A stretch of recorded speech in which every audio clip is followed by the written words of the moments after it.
사랑하는 나눔 가족 여러분, 좋은 아침입니다. 오늘 말씀은 아마시아 왕의 이야기입니다. 요아스가 암살당한 뒤에 이어서 왕이 된 아마시아는 29년간 왕위에 있었습니다. 아마시아는 아버지 요아스가 하나님을 잘 섬기다가 나중에 결국 파멸로 이르게 된 것을 보고 교훈을 삼을 수 있었을 것입니다. 그럼에도 불구하고 안타깝게 그는 아버지 요아스의 전처를 밟는 삶을 살아갑니다. 그래서 그는 성경에 애매한 평가를 받고 있습니다. 성경은 이렇게 평가하고 있죠. 아마시아가 여호와께서 보시기에 정직히 행하기는 하였으나 온전한 마음으로 행하지 아니하였더라. 정직하게 행하였지만 온전한 마음으로 행하지 아니하였다. 절반의 인정과 절반의 부정 같이 보입니다. 형식적으로는 하나님의 말씀을 따르는 듯 했지만 내용적으로 보면 그 마음의 태도에 신실함이 모자랐다는 말입니다. 그는 하나님을 아주 떠난 것도 아닙니다. 그렇다고 아주 신실하거나 아주 뜨겁게 하나님을 사랑한 사람도 아닙니다. 어쩌면 이런 모습은 오늘날 우리의 모습과 많이 닮아 있는 것 같아 보입니다. 요아스를 암살한 사람들은 요아스의 정책에 반감을 가지고 있던 사람이었습니다. 요아스를 죽일 때에 그의 아들 아마시아가 왕위에 오를 경우에 정치적 보복이 있을 것을 우려할 수밖에 없었을 것입니다. 그런 우려는 당연히 아들 아마시아까지 죽이는 행동으로도 나타날 수 있었습니다. 그것이 일반적인 반역에서 일어나는 일들이죠. 그러나 왕을 죽이는 반역의 행동 가운데서도 아들 아마시아는 죽이지 않습니다. 그래서 아마시아는 살아남을 수 있게 되었죠. 아마시아는 왕이 되어서 자기 아버지를 죽인 자들을 그대로 두고 통치자로서 있을 수 없었을 것입니다. 그는 왕권을 강화하면서 그는 그의 아버지를 죽인 자들을 처형합니다. 그러나 아마시아는 아버지를 죽인 자들의 자녀들은 살려둡니다. 성경은 이것을 그가 모세의 율법을 따른 것이다 라고 설명하고 있습니다. 여호와께서 명령하여 이르시기를 자녀로 말미암아 아버지를 죽이지 말 것이요 아버지로 말미암아 자녀를 죽이지 말 것이니라. 오직 각 사람은 자기의 죄로 말미암아 죽을 것이니라 하였더라. 이것은 신명기 24장 16절의 말씀에 근거한 것이죠.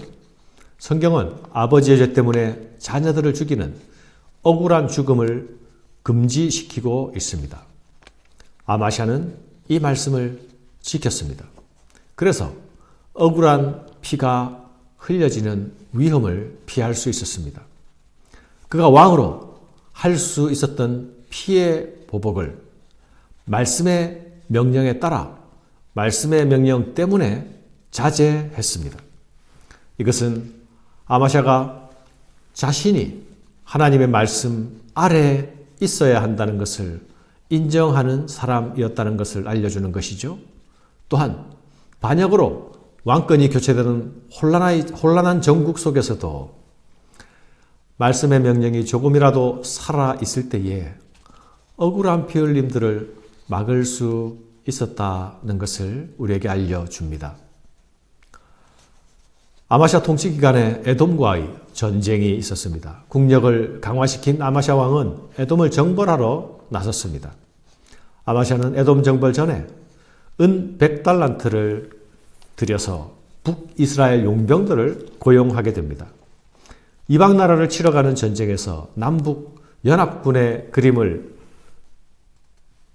그려내는 것은 보기에 그럴듯해 보이는 일입니다. 실제로 이 연합군은 더 강한 군사력을 밖으로 투사할 수 있었을 것입니다. 그러나 전장에 나가기 전 하나님께서는 선지자를 통해서 이 연합에 대하여서 경고하십니다. 하나님은 북쪽 지파의 연합인 북이스라엘과 함께 가시지 않겠다는 것입니다. 그러니 너는 이스라엘 군과 함께 가지 말라. 선지자를 통해 말씀하십니다. 우상을 숭배하는 다른 길로 가는 자들을 형제라고 연합할 자라고 생각하는 것은 불신앙의 행동이라는 것이죠. 선지자 아마샤는 이렇게 말합니다.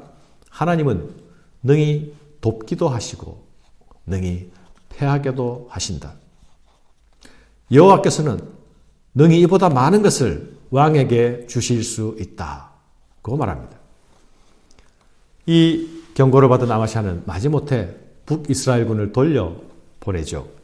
그러나 돌려보낼 때에 돌려보내면서도 용병들에게 지불한 그 돈을 손해보는 것 아까워하고 있습니다.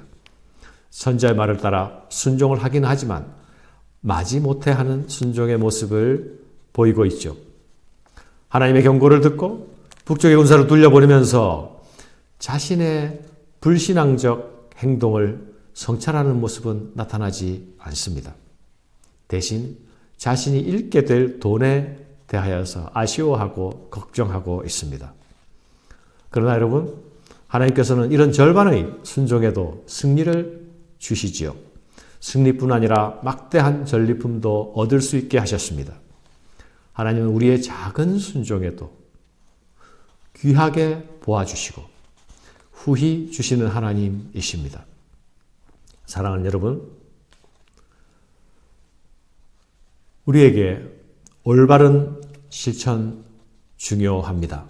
그러나 그 올바른 실천은 우리의 마음에서 우러나는 의지적인 실천이어야 합니다.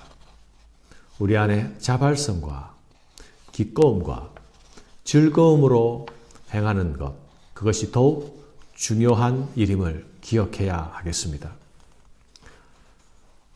그래서 아마샤에게 내려지는 이 애매한 평가는 우리의 마음도 애매하게 만듭니다. 우리의 마음이 시원치 못합니다. 그러나 여러분, 이 애매함은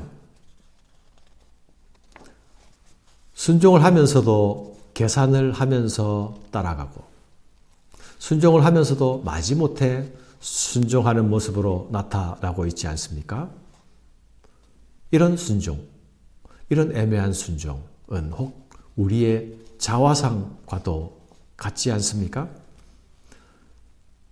순종을 하기는 하는데 순종으로 내가 잃게 될 것을 계산하고 있는 모습, 이것은 혹 나의 모습은 아닙니까? 사랑하는 여러분, 하나님은 우리의 작은 순종에도 응답하십니다. 그러나 하나님께서 더욱 바라시는 것은 우리의 온전한 순종입니다. 온전한 순종은 온전한 신뢰에서 나옵니다. 하나님은 우리와 애매한 관계가 아니라 온전한 관계를 기대하십니다. 애매한 순종이 아니라 온전한 순종을 기대하십니다.